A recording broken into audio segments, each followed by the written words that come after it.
Mudane Prime Minister betelinka anigu wuxuu ka mid noqday ciidankii ugu horeeyay ee Soomaaliya unit dagaalama shakhsi ahayn maxaan ku raasoo isku xiran la soo tababaro asoo ku tababartay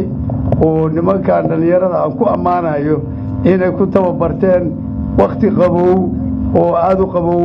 ayagoo weligood qabow arkin ay noloshooda markii ugu horeysay qabow ay arkaan waxaan aad u amaanayaa betelinkaas oo maxaan ku raada la muuqday karti iyo dadnimo iyo asluub sidii lagu yaqiinay ciidanka xoogga dalka Soomaaliyeed ummadda Soomaaliyeed hortooda waxaa taagan rajo cadawga Soomaaliyeed oo argagixisada ahna hortooda waxa ka muuqda maanta hoog maanta waxa muuqda iftiin u muuqda ummadda Soomaaliyeed ku ummadda Soomaaliyeed gumaadi jirayna waxa hortooda ka muuqda mugdi waxyaalkan aad ku soo bandhigteen iyo sida aad ugu muuqataan qayb ka mid ah taariikhdii aan soo dhaafnay qof walba rajo xumo qabtay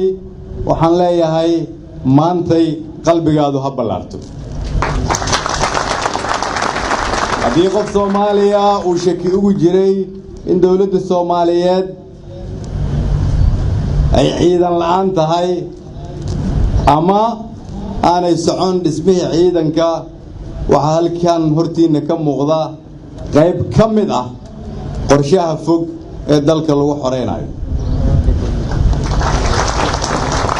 waxaan ilaahay idinkaga baryayaa inuu shaqada aad u soo diyaar garoodeen idinku garab galo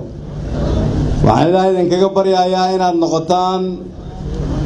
kuwii soo celiyay sharaftii iyo karaamadii ummadda Soomaaliyeed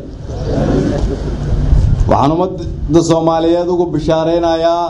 in ciidanku ay yihiin kuwa kaliya oo qabyaalada ka madax bannaan kuwa kaliya musuqmaasuqa ka madax bannaan kuwa kaliya oo lagu soo cararo marka ay dhibaato jirto anigoo markaa ku hadlaaya dhammaan magaca madaxweynihiina oo aniga soo wakiishay iyo taliyayaashiina iyo wasiiradiina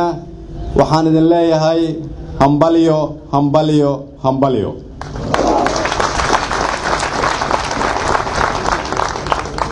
ugu dambeyntii waxaan mar kale u mahad celinayaa tababarayaasha dugsiga iyo dawladda Turkiga oo u matala safiirku